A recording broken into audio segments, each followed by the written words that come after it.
The following is a presentation of the Belly Up Sports Media Network. Here's what's cooking on the day's Sports Stove Fantasy Baseball Show. We're talking fantasy trade targets that you should go after throughout this week. And then, of course, we're going to talk All-Star Game. We're going to talk the current standings and all the latest Major League Baseball news, followed by a review of everything that's been going on with the fantasy season thus far. That's what's cooking on today's Sports Stove Fantasy Baseball Show.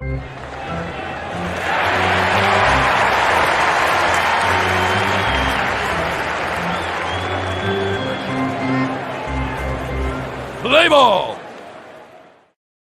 Welcome into an all-new edition of the Sports Stove Fantasy Baseball Show, presented by Belly Up Fantasy Sports and Righteous Felon Jerky. I'm your host, Vince Stover. I'm joined by the senior fantasy baseball writer from BellyUpFantasySports.com, the one and only Kevin Wilson, a three-time All-Star now. I just made that up. But nonetheless, Kevin's back with us. Kevin, how you doing?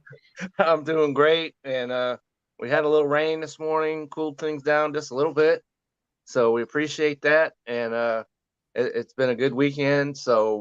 And we're starting the All-Star break. So baseball is in the headlines, and I am here to talk about that. So very happy about it.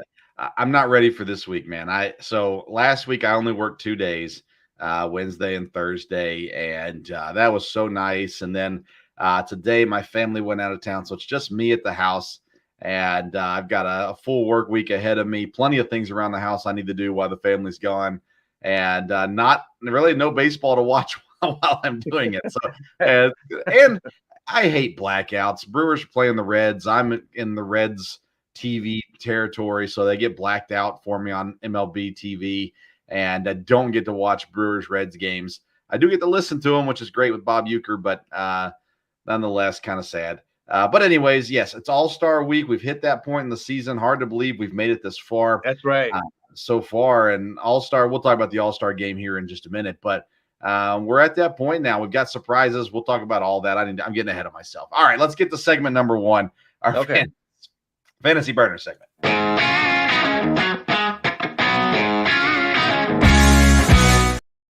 All right, we do want to welcome in all our live viewers watching us on the Sports Stove YouTube page or the Belly Up Fantasy Facebook page, and all those listening later on via the podcast or watching the replay on YouTube as well. Thank you for joining us. This is our Fantasy Burner segment where we take a quick fantasy topic. And today's Fantasy Burner segment, we're talking fantasy trade targets. We're not going to be a whole lot of waiver wire pickups this week, although you could still go make some. But it's that time to start looking into the trade aspect. Who can I acquire that would be worth getting? And so hopefully, I don't know who Kevin picked just yet. But we wanted to give some people that made sense that, hey, this is someone you could actually go out and get versus saying, well, Aaron Judge, right? Everybody wants to acquire Aaron Judge, but he's going to be a hard one to get. So let's get going. I'm going to start us off. I've got three, actually technically four, but a third one that I'll package together. I want to start off, though, with first baseman Christian Walker from Arizona. And the reason why I think he's acquirable is because he's not the big name. He's not even the big name in Arizona, but he's the third best first baseman and points leagues this year in fantasy baseball. And he's outperforming Vlad Guerrero Jr., Paul Goldschmidt, even Pete Alonso. So I was thinking, if you had Vlad or you had Goldie or you had Alonso, why not take them and request a trade to acquire Christian Walker and somebody else, because those names are going to pool more value, even if their stats don't back it up. So if I had Vlad, which I don't, you can make that move for Christian Walker and a second player. You might be able to make a pretty good deal out of that one. Okay. I could see that. And, we're talking about players, of course, that you don't have a reasonable expectation of getting them off the waiver wire. Otherwise, why would you need a trade? And so I was looking around, just kind of looking, and one of the names I stumbled upon was Kyle Schwarber of the Philadelphia Phillies.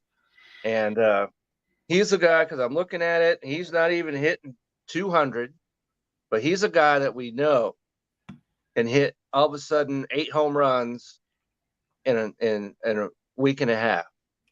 And so if you take and you go after the, let's say the guy needs pitching and you've got a mid-level tier pitcher. Maybe one of the guys that I talked about that's an all-star in name, but really not performing as an all-star in fantasy, and say, hey, I want to trade you my all-star pitcher. Can you give me Kyle Schwarber?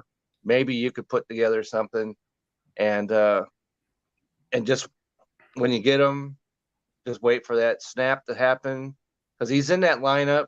He's going to play every day. So I like Kyle Schwarber as a trade target, because the second half, he's going to have that spell. And I'd like it to be on my team when he does it. Well, I hope that people in one of my other leagues are listening to this, Kevin. I've been trying to shop Schwarber for about 3 days now. I've been packaging him and Gunnar Henderson together, trying to get somebody. And to this point, no nibbles on that bait. But I understand what you're saying, and I agree with you. I think, to me, Schwarber's a guy. I've had him on my team all year in this one league, and so I'm tired of him. But if I didn't have him on my team, he's a guy that I would look at and go, yeah, I think I'd take a shot at him. That I like that pick. I think that makes a lot of sense.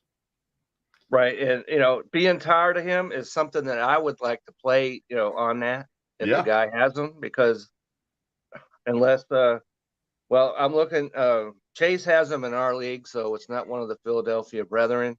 Right. So, they're not married to him and won't trade him. So maybe Chase and I can come to some kind of an agreement on this. Yeah. See what happens.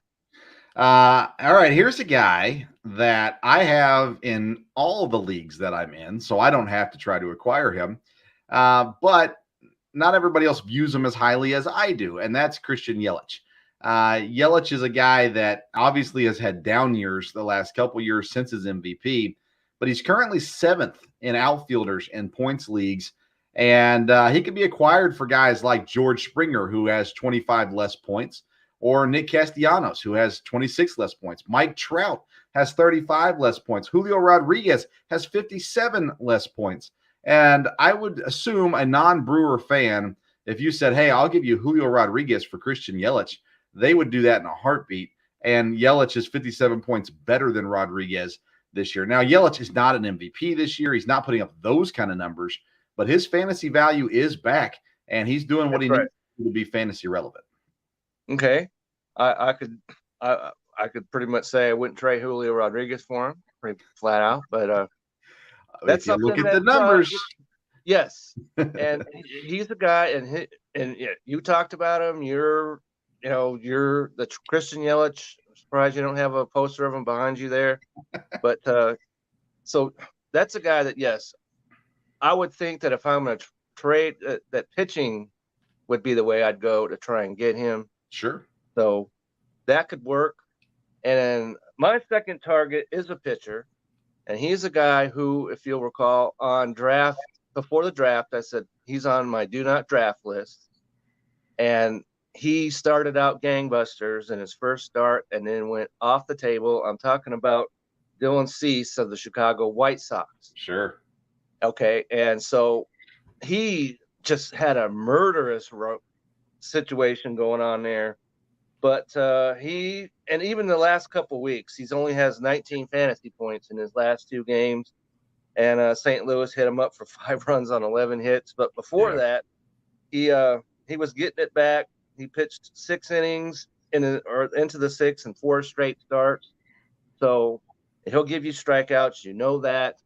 And so I would try and trade one of the guys that I mentioned on my all-star list, who to me is not an all-star in fantasy, depending on what the guy needs.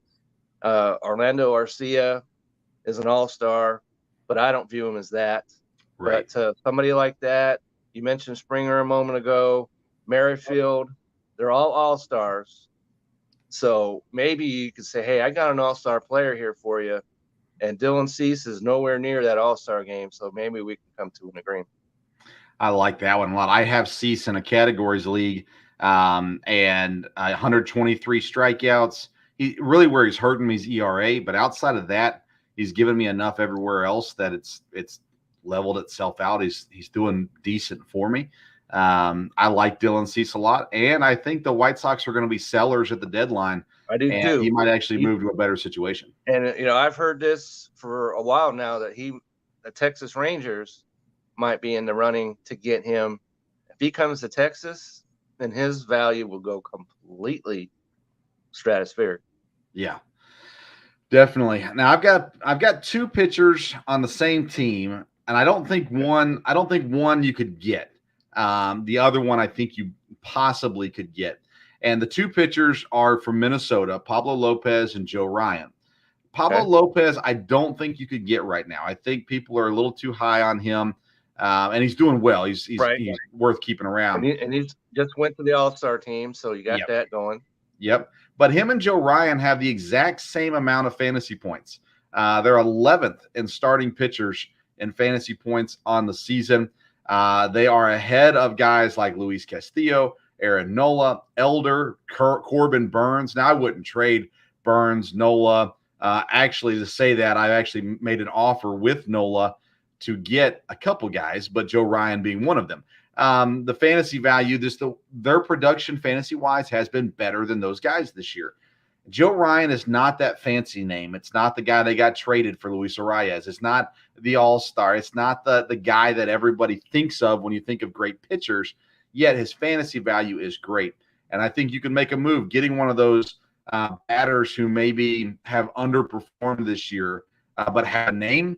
If you move one of those guys and go out and get yourself a Joe Ryan, if you can get Pablo Lopez, I say go for it. I love Lopez. He's done very well in my categories league as well. But I think Joe Ryan might be a little bit more feasible for people to get because he doesn't quite have that same star power. Okay, I could see that. And the last pitch, I'm going to bring up a pitcher as well, and he's a guy who absolutely scared the brains out of people earlier in the season. But and he pitches for Toronto, Jose Barrios. Yeah. And if you look at this, even though the scares and everything else, he has a 3.50 ERA. And out of his last 6 starts, they've been pretty good except for one where he got hit for 5 runs against Miami. But beyond that, 18 points, 29, 21, 12, 26. And so people might have some Jose Barrios fatigue. But so maybe you can make a move on him. Because Toronto, we talked about Toronto on the Super Show the other day. And you got to figure they're going to make a run at some point. So I think he's a second-half pitcher to definitely keep your eyes on. Yeah, you said the word fatigue. I got him off of waivers in a league this week. Someone dropped him, and I was like, hello. So I went and snagged him. And that's not happening in our league. Is at 84.3% owned. Yeah. So he's still on a roster in most places. Sure. And maybe you can come in there, like I said, and there's all kinds of examples that I could name that are all-stars that, hey, you need an all-star hitter? I've got an all-star hitter for you. I've got one. See if you can make a deal. Rooker. That's right. Brett Rooker is one of them. And, if you need a catcher, I got a catcher for you from the Colorado Rockies. I'd be more than happy to trade. Yeah. So guys like that, maybe you can make a move and get yourself a pitcher, what I think is going to have a big second half. Sure. All right. There you go. Some trade targets for you to consider. We preach it over and over and over again. Just go look at the numbers. The numbers don't lie. And there are guys who start slow and then pick up, and you got to be aware of those guys. But there's no reason to hold on to a guy. We'll get this to the last. I'll say that for the last segment. We got plenty of that to talk about. All right, that's our Fantasy Burner segment. Let's get to the next one, the call to the pin.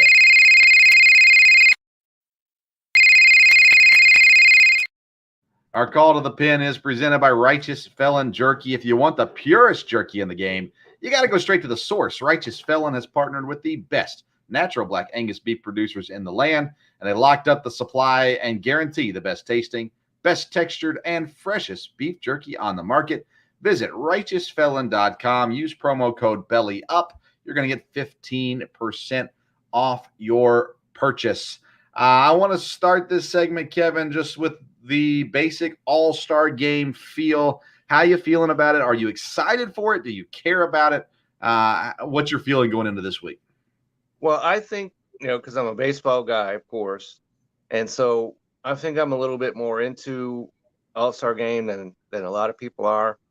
And I'm looking at these rosters, and I think that because the American League has been dominating in the All-Star Game, but I think the National League has a team that they can bring in there that's gonna be a good team. And the American League would be stronger, but they've got some real injuries going on and then replacements. And so I'm looking forward to the game. And the home run derby has a local, for me anyway, guy Mookie Betts in it. So I'm looking forward to that. So I kind of like this break because you can watch some baseball, but kind of take a little bit of break from the fantasy side of things and just, enjoy the game. Yeah, I agree. Been a lot of additions to the roster since we first last talked about it. David Bednar, Craig Kimball, Kodai Senga, Alex Cobb, Corbin Burns, Geraldo Perdomo. That was an interesting addition. Steps in Carlos Estevez, Jordan Romano, Pablo Lopez, George Kirby, and Julio Rodriguez, Kyle Tucker, Wander Franco all finally get in. You get these guys in there as additional guys, and they're coming in because of the injuries. Mike Trout out, Aaron Judge out are probably the bigger names. I'm not as into the All-Star game as I was when I was younger. For me, I mean, if I'm doing nothing else and it's there, I'll turn it on. I'll watch some of it. All-Star games as a whole, I just don't care about. I mean, baseball probably does as good a job as anybody. They do a great job just because baseball All-Star game is played the exact same way as a real baseball game, unlike any other All-Star game. Yeah. Football is nonsense. Basketball is 160 to 154. Hockey, it's 11-8, whatever. None of that is real. None of it.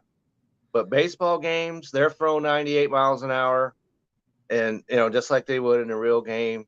So it is real baseball. And so I appreciate that about the game of baseball, that it's real. It's the same. So. Yeah. And to be fair, there's less contact in baseball, so it's a little safer. And all that kind of stuff. Yeah, but NBA, I think the NBA is the biggest joke. I think the NFL has tried to figure it out. They're not going to, but you just can't play that game the way that you can't be having some guy coming around the edge and sacking, somebody and force their mouth guard to roll 15 feet away from them. You can't have that in an all-star game. Can't have it. So I'll watch it to a degree. I won't watch the whole thing. I'll turn it on.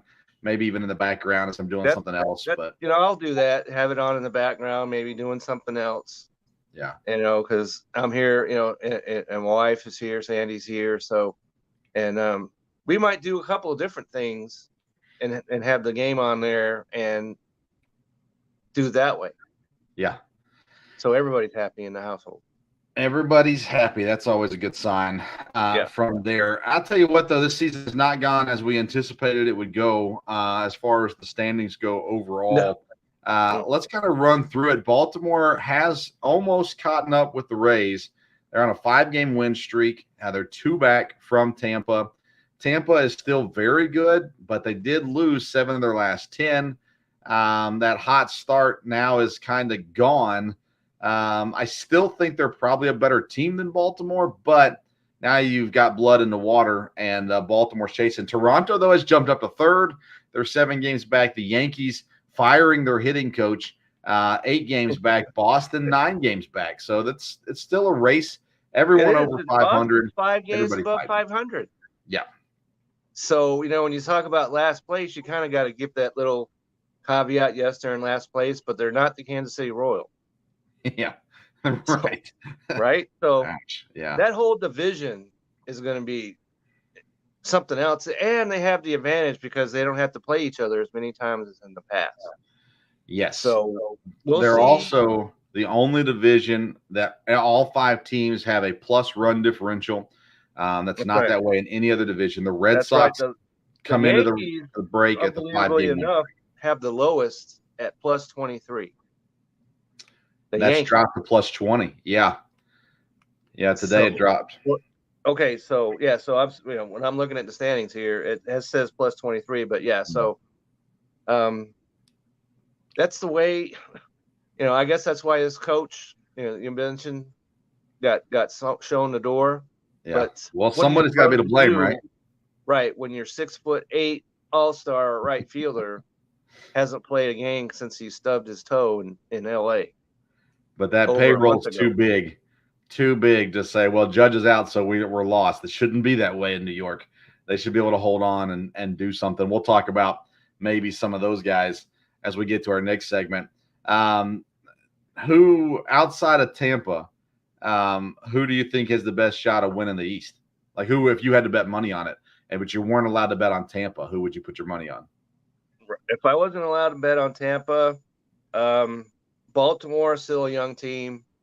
And so I think Toronto Blue Jays, even though they're 7 out, can fire up. If we talked about Barrios a moment ago, and if Dalton Varsho can please, get out of his car and, stop parking, staying in his car during games and start actually hitting, that would be great. Because they've got the hitting. Vladimir Guerrero, even though he's an all-star, has not been Vladimir Guerrero-ish so far. Bo Bichette, he leads the league in batting, if you can believe that. So they've got the pitching, they've got the hitting. So if I was to bet on anyone other than Tampa, it would have to be the Toronto Blue Jays. I'd probably lean that way too. Again, that could change after the trade deadline, but as it stands right now, I probably feel safer with Toronto over Baltimore. But Baltimore's been pretty consistent this year as well, and playing really good baseball. AL Central, Cleveland overtakes Minnesota at the All-Star break by half a game. At 45 and 45. That division is – I know I'm a Brewer fan. I get it, but that division is rough. Guardians and Twins, it's a two-team race. Tigers, White Sox, and Royals, I'm not worried about them whatsoever. There's only one team that has a plus run differential. We talk about that, and that's Minnesota at plus 40.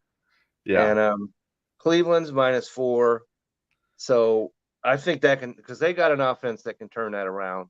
Yeah. So I think that's going to come. Detroit, I'm not buying that. Never did. Right. The White Sox, cancel Christmas on them. -66 run differential. That's just putrid for a team that has the offense they do. And I'm not even going to mention the Royals. There's no need to get into that. All right. Who are you putting your imaginary money on, the Guardians or the Twins? I'm going to keep it on the Twins. Okay. I'll go Guardians. I think the Guardians have a deeper rotation. I like what the Twins did in the offseason. I think they've got the potential for sure, and they should be better than they are. But Cleveland is the poor man's Tampa. As bad as they are every year, it always seems like they're right there at the end, sniffing the playoffs, sniffing the division. And I don't know. I like their rotation. I think they get things together, and I kind of trust Cleveland a little bit more. Right. And I saw this thing that was listed, the odds on pitchers to be traded before the trade deadline, and Shane Bieber's name was on the list. I don't buy that for even half a second. They're in the race. Now, why in the world would the Guardians trade him if they're in the race for the division? That makes no sense to me. The only thing I could think of is if you get a great return, because Cleveland is not a World Series team this year. No. And if you could get an incredible return, well, then I could see it. But outside of that, I'm with you. I don't see – that doesn't make much sense. No, and I don't see them getting an incredible return for him. No. Because even though he's the ace, quote unquote, he hasn't had that great a year. Right. So they're not getting a huge return for him. Yeah, I agree. So you might as well ride the horse until the knees are completely shot and see where you wind up. Okay. Let's go out west. The Rangers only 2 games up on Houston. Seattle's 6 back. The Angels 7 back. We don't even need to talk about the Athletics. Right. Angels, by the way, on a 5-game losing streak, lost 9 of their last 10. Right. I don't think anybody has a whole lot of confidence in them. And No, especially after the last week. Right. You had Trout hurt. Then you had Ohtani blister. Then you had Rendon, which nobody should believe in the first place, injured his shin. So I'm here to officially play taps on the Angels season, just like I did on the Super Show, which was 4 days ago now. And there's nothing that their season is over. And so now the decision they have to make is, what do we do with Ohtani? Yeah, they're not trading Ohtani. I don't think there's any way in the world you trade Ohtani. And I've been beating that drum for a while. You talk about a lose-lose. Right. That's the biggest losing hand ever, right? You want to use a poker analysis. Yeah. There's never been anyone that had worse hand than whoever the GM is for the Angels, because you don't trade Ohtani. I don't see him on a team next year, so you lose him for nothing. But then if you trade him, are you going to get a return? What would that be anyway? For equal to his abilities and everything else. So now you're the GM that traded Ohtani, and so you're viewed in the same vein as the guy who traded Babe Ruth to the Yankees for what was that money, so that you could have what was it, a play or whatever it was that they did, that they and then the curse of the Bambino became a real thing until 2004. So lose all the way around for the Angels completely. Ohtani, perchance, is the only winner in that whole scenario. Sure. I think Seattle's out too, Kev. I do too. And they're such a disappointing team to me. They had everything going for them. They get in the playoffs. They erase the stain of being the team in All-American sports who had the biggest playoff drought. They actually won a playoff series. Excitement, everything else. Pitching they have. And you mentioned Castillo is there, and they've got some young guys and everything else, and their offense has let them down. Yeah. So Seattle Mariners, you can cancel them. So it just comes down to the Rangers, and it comes down to Houston. Yeah. And Houston just won 3 out of 4 last weekend against the Rangers to make this a race. So it's coming down to the end. But you look at it, Texas has a 153 run differential plus. Yeah. It says 100 runs more than the Houston Astros have. Yep. And as you mentioned, Christian Javier has, we don't even know if he needs CPR up there or what with him. He's missing, right? Missing in action. He's missing in action. Framber Valdez has been okay, but he's getting to look like a pitcher who, all I'm giving you is 2 runs and go out there and win. Yeah. So you got to figure Houston's going to right the ship at some point. So that's going to be a very interesting race. They're both going to make moves before the All-Star, the trade deadline. So AL West, let's get it going. And it'll be interesting to see who doesn't win that division. Do they make the playoffs with all the AL East teams going on? They will. Yeah, I think both of them make the playoffs. Boston, right now they're both ahead of Boston and New York, and actually tied with Toronto. Houston is. So I think that you'll see both Texas and Houston make it, unless one of them has a massive drop off. Right. And if the Rangers make the playoffs, that's a huge step forward after 6 consecutive losing seasons for them. Yeah, and Texas, Atlanta, and Tampa have all 3 of those have massive run differentials, positive run differentials. All your money, your Rangers or Astros? Well, Rangers are up the freeway from me, but it's foolish to bet on anybody but the Houston Astros, given their pedigree and what they still have on that team. So I think Houston still wins that division. I agree. It seems like Houston, well, they haven't allowed as many runs as the Rangers. The Rangers have just scored a ridiculous amount of runs. So I'm not sure that can keep up all season. So I'd agree with you. I think I go Houston. I think that's the safe bet. But I think they both make the playoffs. National League East, I don't even think it's a race. I think Atlanta is clearly the best team in the National League, let alone the National League East.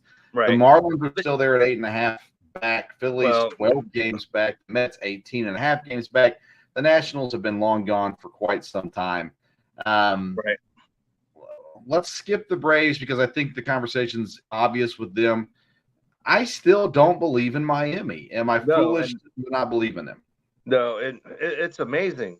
14 games above 500, and they're -9 run differential. I've been Right. harping on that. I don't know about anybody else, but at some point that's got to catch up to them. They could make the playoffs. Yeah.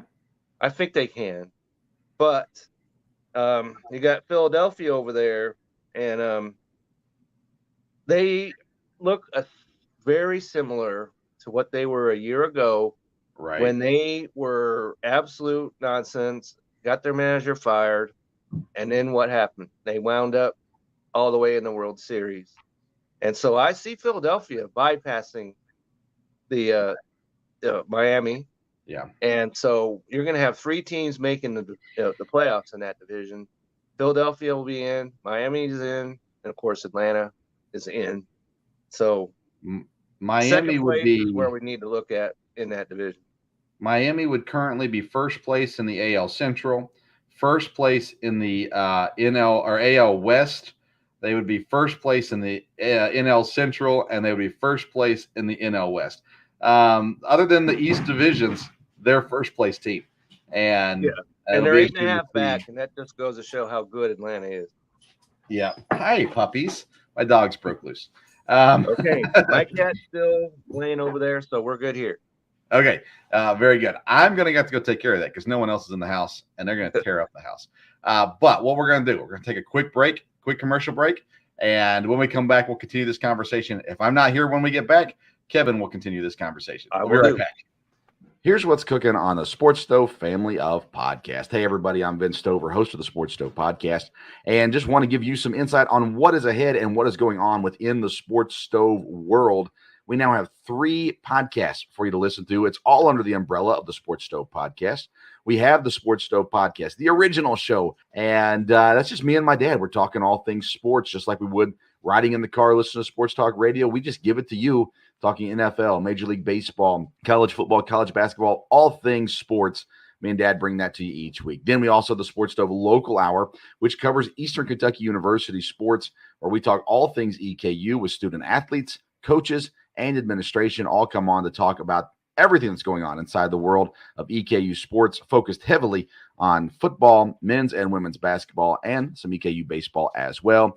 And then thirdly, we're introducing the Sports Stove Fantasy Baseball Show, where every week myself and a guest will bring you all the latest and greatest fantasy baseball news and updates. We'll give you advice, opinions, as well as talk Major League Baseball news throughout the year as well.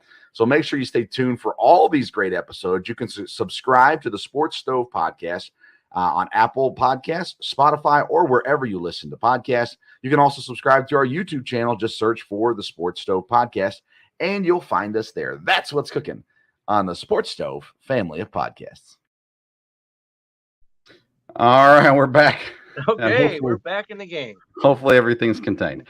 All right, let's move on to the let's keep on with the East. Phillies, Marlins. Again, we're betting on second place right now. Who you think Philadelphia surpasses Miami? I do. And even though it's 3.5, you can make up 3.5. Yeah. Relatively easily. And so and everybody, because the Mets had won 5 straight earlier in this week, that's all I have to say about them. Yep. No. And I trust Philly more than Miami too. +1, that's got to be like the worst looking +1 I think I've ever seen. The Mets spend $690 million or whatever it is, sure, and then get +1 run differential at the All-Star break. that's not cutting it. And the owner, everybody saw that, what he had to say. And I think that Buck Showalter got the what do you call the when he comes out and the owner says, "Oh yeah, he's my guy." Vote of confidence, the dreaded vote of confidence. Yeah. I think if they don't get things completely turned around, Buck Showalter will be sitting in a chair just the same as I am, not too distant in the future.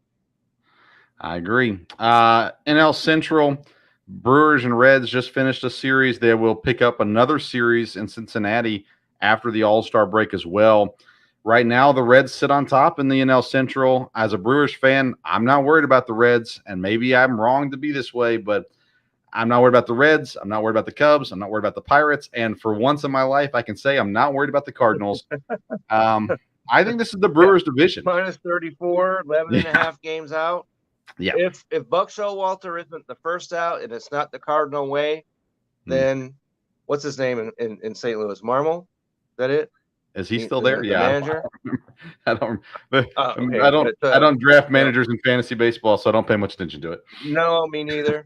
So his goodwill was used up when they lost in the first round of the playoffs last year, and they're 11 and a half games behind. If they were in the NL East, what would be like 28 and a half back or something by that? Oh man, yeah. So St. Louis, glad we knew you, but it's time let's talk about Cincinnati though. Cincinnati is young and exciting. There's no doubt about that. Elly De La Cruz is a blast to watch. What all about that good him? stuff. But they're pitching. What about him? Stole second, third, and home. Yeah. And back to back to back, right? First since 1919. Well, let me say I don't even know if I had a grandparent that was alive in 1919. So, sure. But I look at this and listen, yes, heads up play by Elly De La Cruz. We got to give him some credit for that. But just a boneheaded mistake, right? The stealing home was just, you got to call time. Everything's got to be dead. You got to know what's going on. And, catcher throws the ball. Pitcher turns around, not paying attention. Catcher turns around, not paying attention, and boom, he goes. Brian Anderson at third base is like, hey, guys, Brian Anderson's got to speak up. Like, someone has to be more attentive, and it seemed like nobody, the dugout, the fielders, nobody was paying attention. Yeah, is it Little League? Is somebody paying attention? Right. It's like the hidden ball trick. It should never happen, and it should never work. Has anybody played Major League Baseball longer than 3 months? Right. Elly De La Cruz hasn't, but yet there he goes. Oh, man. But listen, the Reds pitching, it's not good enough. And I don't think they're going to spend money to make it better for the rest of this year. So I that's why I don't. Now, if the Reds surprise me and they go out and add 2 pitchers that are worth talking about, then I'll change my tune on the Reds. But until they improve their pitching, I'm not worried about them, and I think the Brewers make a move. I don't know what the move is, the Brewers, but I think they make a move. I do too. They're a team that makes moves. They're a team that's been in the playoffs. They've been in the race. Last year they made the move that went the wrong direction. That went the wrong way. That's right. Yeah, they traded Hader, and they should have never done that. Now, I didn't blame them for trading Hader. I blamed them for not communicating the fact they were going to trade Hader and surprising everybody on a team that had a chance last year. Now, again, it's a team that has a chance this year. They've just got to find the right pieces. The bullpen has underperformed outside of Devin Williams. The bullpen has underperformed. The rotation has underperformed as a whole. When you're getting good games out of Colin Ray and Wade Miley, but you're getting bad games out of Corbin Burns and Freddie Peralta. By the way, he's one of those all-star name-only guys to me. Burns. Yeah. Which pains me. I know it pains you because he pitches for Milwaukee, but he pains me because in the other league that I'm in, I took him my first pitcher. Yeah. All right. So, and he has been nothing like he's not been what he was. Fantasy pitcher. Cy Young winner. Yeah. It's not been great, but I still think it's Milwaukee's division. I do too. You agree with that? I do. And, Milwaukee, they punched. Cincinnati punched, they punched back. Yeah. So I see that continuing down the stretch. Yeah. NL West, it's technically 0 games behind Ty, Dodgers, and Diamondbacks. Slightly different record, but nonetheless, they're right there together. And San Francisco's hanging around 2.5 back. Padres 8.5, still under 500. And the Rockies, of course, out of it as well. So let's spend our time on the top 3 because we all know the Padres are disappointing, but neither of us have a whole lot of confidence in them. I think it's a Dodgers Diamondback race. I think the Giants are going to sniff the wild card, but I don't think they're a legit threat for the division. I think it's to Arizona and Los Angeles. Right. And it's going to be interesting to see because Arizona is coming off their first really stinky stretch, if you will. Right. And they're a young team. And we can't even talk about pressure. It's only July. Yeah. Okay, so how do they react to this little dry spell going into the All-Star break? And so how do they come out of it?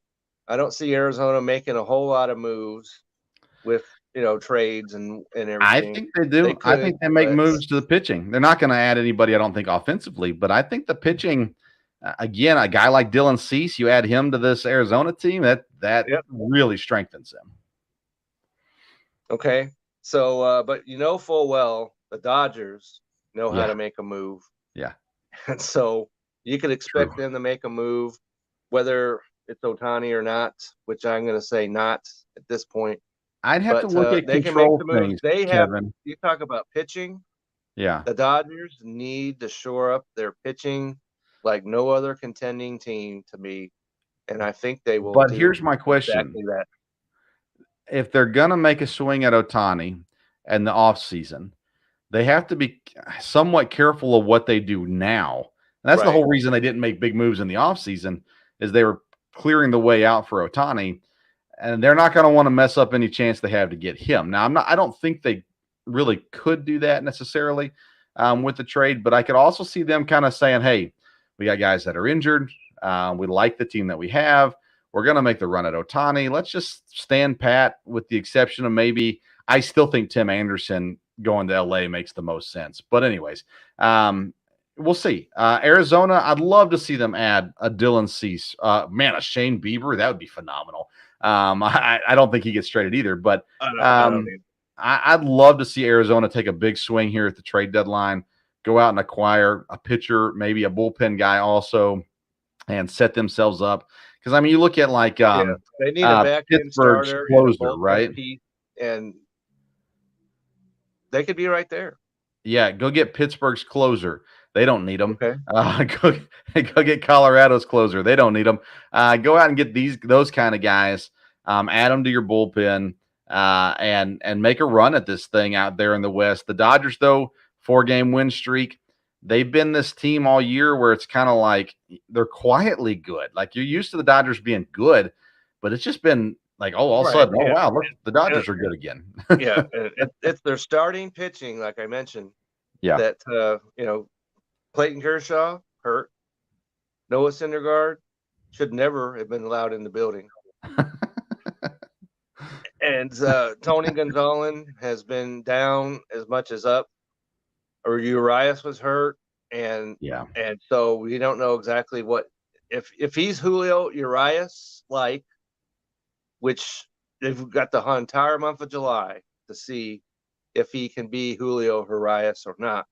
If he is, and Clayton Kershaw can get back, then they really don't need to make a move on a starter. But I think they will. And they can add some guys where they don't have to dip very far into their farm system to make it happen. That's the thing. Yeah, that's the thing. They're not going to go out and get the next Max Scherzer. They're going to go out and get those other pieces, those third guys in the rotation. Whole thing floating that Max Scherzer's on the trading block. Not buying that either. Yeah, you never know. You never know. A team like Houston maybe goes out and gets him, or Texas. Texas has already proven they're willing to take big swings. I think it'd be stupid to go get Scherzer, but that's my personal opinion. Right. They already have a 38-year-old pitcher who can't pitch. Right. Yep. All right. We need to keep moving. All right. That's the Call of the Pin, brought to you by Righteous Felon, righteousfelon.com. Use code BELLYUP. You get 15% off your purchase. Let's get into our final segment, the fantasy. What do we call it? Fantasy Focus.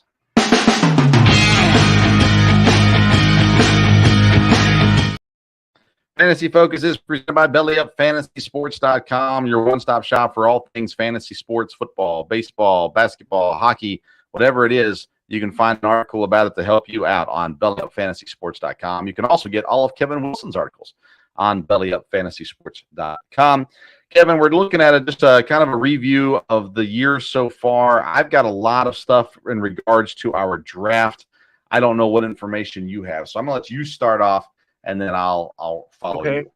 So, all right. So when I'm looking at my team, and the MVP of my team has to be Marcus Semien.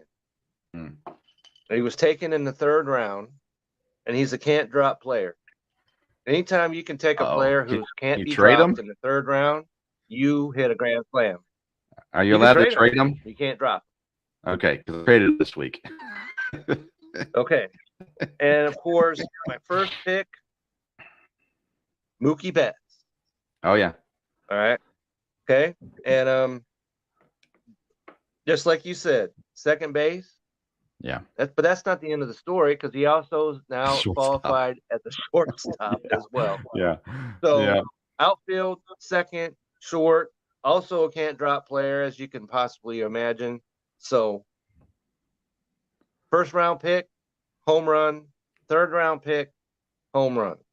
So I need to tell you this trade. I don't think I won this trade. All right, I know that, but this is a league that I'm really struggling. It's the one I didn't take any pitchers in, and I'm just really struggling in it. I got to shake things up, right? I gotta let the players know that no one's safe. So I'm going to trade Marcus Semien.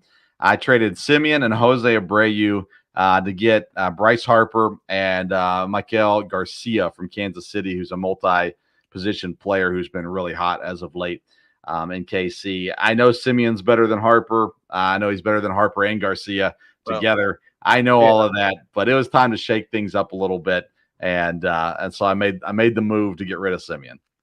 Okay, so if Bryce Harper could get put at first, right? What they've been talking about, because all he is a DH, which has confused me out this entire year. Did he not play a game in the outfield last year? I thought he did. I thought so too, but he's only DH qualified. Yeah, that's it. Yep. And in our league, it's not that big a deal because we got DH and a bench spot, or not a bench spot, but you could put him in your lineup. Utility spot. But this other league that I'm in has no DH slot, and I have Bryce Harper, and so I can only put him in that utility spot and nowhere else. Oh, I don't like that. I don't like that either. The only reason, because he was on the waivers. At the beginning of the season, I said, well, crap. Oh, yeah, because he was injured. Yeah. And he was injured, so I went ahead, I got him, put him on my IL, and then he came back earlier than everybody thought he would. So maybe that's a guy if you want to talk about somebody that you could probably try and trade. Yeah. That's true. Because I got an offer for him, but it was a pitcher, a minor league pitcher for the Dodgers, which I wasn't going. So, but anyway, so that's what that is. And Zach Gallen. Yeah. If you pronounce Ginn, I'm not sure. Gallen, you're right. Yeah. Gallen. Okay. Here's a guy. I took him with the 54th overall pick. 54, and he's a can't drop pitcher. You talk about 54th. I took him 54th, and Spencer Strider, I took him 34th. Another can't drop pitcher. Those two pitchers are ranked 1 and 2 in fantasy baseball. Yeah. And I got them at 34 and 54. So I'm doing good in my draft. And I know that your dad was, that day we were talking to him, and he said, well, I got 14 guys on my team that I drafted. And I counted it up. I've got the same number as he does. Nice. And some of those I had to drop because they were hurt. Rasmussen and some others, Mahler, guys that were out. So, even though I make 754 transactions, I still have my core guys. So I think that overall, I can't be more than happy with my team. especially right now. I'm looking at my team's got 490 fantasy points Oh yeah. this week. So, I'm happy. Sure. So I went through and looked. I counted 31 guys not injured, 31 guys that were drafted that are currently available in our league. And again, I didn't count the injured guys. There's a whole bunch of injured guys, especially pitchers in that group too. Especially. The highest drafted that is available in our league that's not injured was drafted number 40. So that was the very end of the 4th round. Alek Manoah. And we've talked about him before. What an absolute disaster. He pitched all right on Friday, but I still scares me to death. Alek Manoah basket. All right. Yeah. Then drafted 69th, so the end of the 7th round, Jake Cronenworth. I like Jake Cronenworth. I've used him off and on. He's been a streamer for me. I bring him in when I need a first baseman and then drop him when I'm done with them, that kind of deal. He's not had the kind of year, he's not had a 7th round year, that's for sure. He's the guy that, if you remember, I said it's not on my draft list. So yeah, one for Kevin. In the 10th round, or the 11th round, we had Jose Miranda, Alejandro Kirk, Brady Singer, and Ahmad Rosario all drafted. 4 guys that are currently sitting on the waiver wire that were drafted in round 11 in our draft. And then there's a bunch of guys after that, guys like Wilson Contreras, Freddie Peralta, Sean Manaea, Vaughn Grissom, who some people took a shot on and did not work out. Tim Anderson's there. Giancarlo Stanton's down there. But a lot of those guys are a little further down in the draft where you can say, it's whatever. You're going to miss some down there. Not too big of a deal. I got 2 guys that were drafted late that we should give a shout out to. Draft pick 160, so that's the end of the 16th round. Nathan Eovaldi. He's the sixth place starting pitcher in points right now. Dark horse candidate for the Cy Young Award. So that was he didn't pitch very well yesterday. I did, yeah. There's a few pitchers that didn't pitch well yesterday. But Nathan Eovaldi was picked late and has worked out. And then draft picked at 221 in the draft, the 15th place starting pitcher right now, Marcus Stroman. And I'm not a Stroman guy, but you can't argue if you draft him at 221 and he's 15th and starting pitchers. That's pretty good value, I would say, at 221. I would have to say that. Bringing it home right there. And not a guy that I have either. Yeah, I would have picked him up if I could have. Sure. And I got 6 guys that were undrafted that are currently on rosters, that should currently be on rosters as well, by the way. Spencer Steer, he's 5th in third baseman, 6th in first baseman, 8th in outfielders. Well, congrats to anyone that has Spencer Steer on their team. That was a quality pickup earlier in the season. There, Justin Turner, a guy that a lot of us didn't believe in coming into the year. He's 4th in third baseman and 5th in first baseman in points this year, continuing to do his job there in Boston. Isaac Paredes from Tampa. He's 9th third baseman, 11th in first baseman, 8th as a second baseman. He's been a phenomenal utility player. I've got him in at least 1 league. I might have him in 2 leagues. I think my dad has him in a league. I don't remember. But he's a quality guy. It's out there that was undrafted and people found and went out and did stuff with. Jorge Soler, you've talked about recently, 11th in outfielders right now in points. Again, undrafted. And he's an all-star. People went and found him. Mitch Keller, another all-star, 7th in starting pitchers in points. I don't blame anybody for not drafting Mitch Keller, but congrats to those who picked him up. And then Baltimore pitcher Tyler Wells. He's 10th in starting pitchers right now. Again, don't blame anybody for not drafting them, but congrats to all those who picked them up and made the most of them. Okay. The one guy I want to give a shout out to is the defending batting champion from the American League. Dude was flirting with 400. Could have been had at pick number 74, Luis Arias. There was a lot of guys who absolutely did not believe in him, wanted nothing to do with him. And he, maybe not in categories leagues, but in a points league, he is gold. Yeah. Man, I struggled with him. I traded him in 1 league. I had a guy who was a Marlins fan. I was like, I know I can trade him. And so I did. I I feel like he's slightly overrated, but at the same time, I don't know. I think he's quality in categories leagues too. He's not going to get you home runs, Right. but he does get stolen bases. His batting average, of course, is really good. So that I think there's a lot of positive value to him in any league. He's not putting up the sexy numbers, but he's putting up good numbers for fantasy. That's right. And so another waiver guy that got to give a shout out to also Braxton Garrett Garrett, from yeah. the Miami Marlins. We're talking about Miami Marlins, but he was a waiver wire guy, and his last 6 games, 21, 26, 30, 17, 12, 13 fantasy points. He's 5-2 on the season. And so 248 fantasy points in our league. You get 248 fantasy points from a waiver wire acquisition. Thumbs up. Thumbs For up. that. Let's give you a quick breakdown of what's going on in our league. The fraud, currently known as Dale Stover, my dad, is losing to Chase this week. Dad, I need you to win this one, okay? You help me out if you win this one. Nick Macaronis and Mike Brown are in a tight battle there. Then Drew Childs and Nathan Nguyen. Nathan's only won 1 week, but he's currently leading Drew Childs. Kevin Wilson just shy of 500 points so far, facing off against the defending champ Dan D'Amico, dominating D'Amico right now, which is awesome. And then I've got Brennan Myers dominating him as well. I got 464 points. So we've got a fun league. I tell you, we're 4 teams make the playoffs. Dad and Kevin are both locked in. And then I'm in 3rd right now. And then that battle for 4th is pretty tight.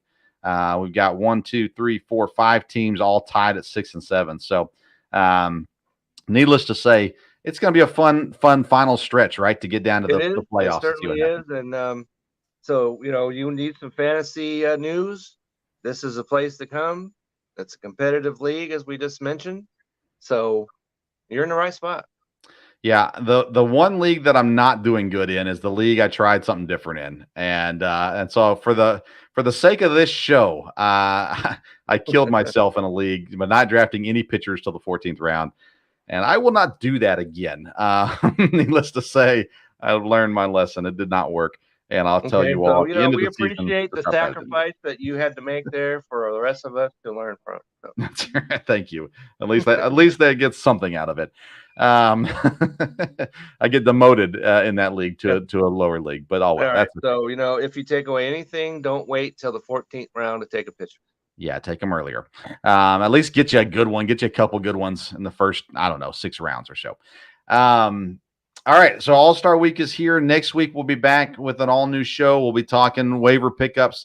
We'll talk about what happened in the All-Star game, home run derby, all that good stuff as well. Major League Baseball draft going on right now. I don't know if you care about it or not, but it's there as well. We probably won't talk a whole lot about that, but nonetheless, it'll be through as well. We'll continue to give you fantasy advice as the season goes on. Kevin, you got two articles that dropped here recently. You want to tell the people about those?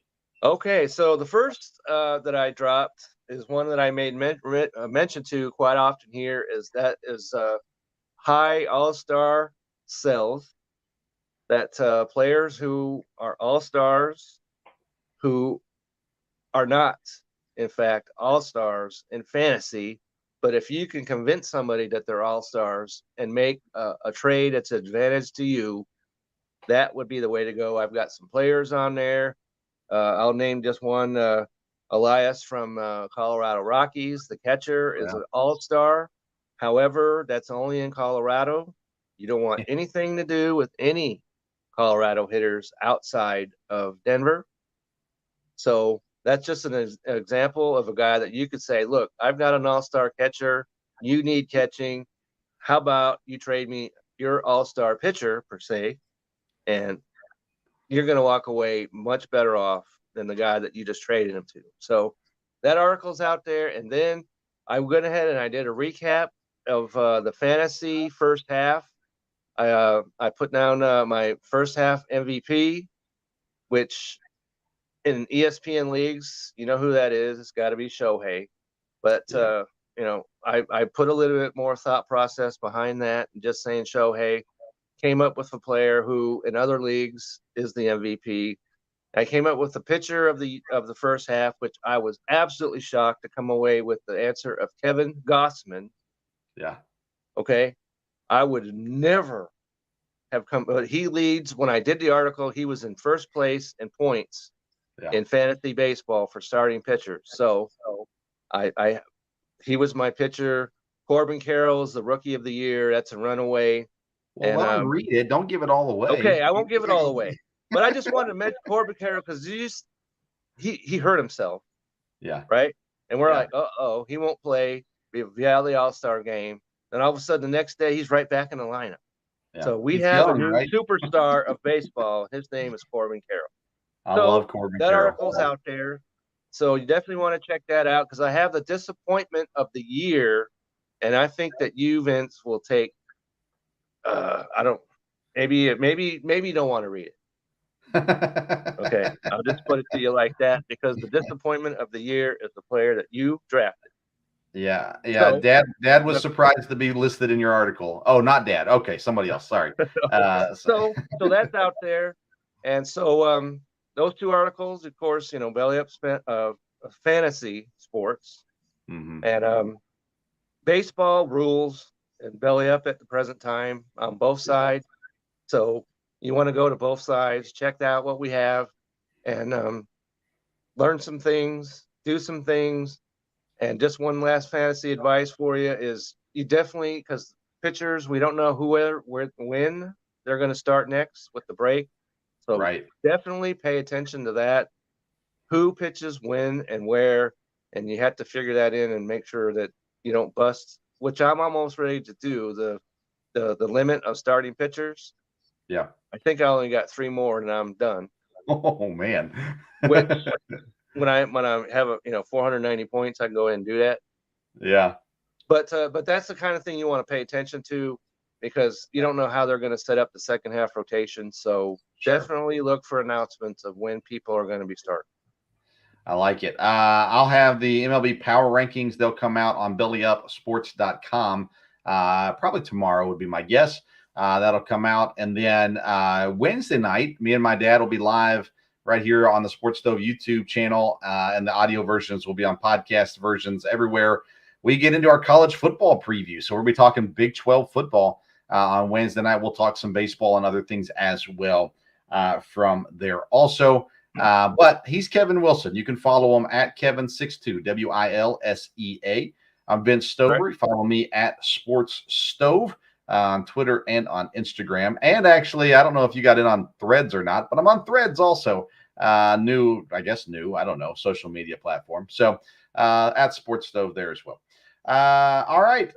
We are going to head out. I'm been holding on to a dog for the last 10 minutes as they broke out again. You got to release the hound. All right. But we survived it. I got to go lock up chickens. I got to go do all kinds of things right now. Oh, wow. But we will call it a night. We'll be back next Sunday right here live with more fantasy baseball. Check out Wednesday's episode of the Sports Stove podcast as well. And we'll be starting position breakdowns of EKU football on the local hour. And just real quick, Vince, if you can't get enough of baseball, go ahead and search for the Belly Up Baseball Super Show.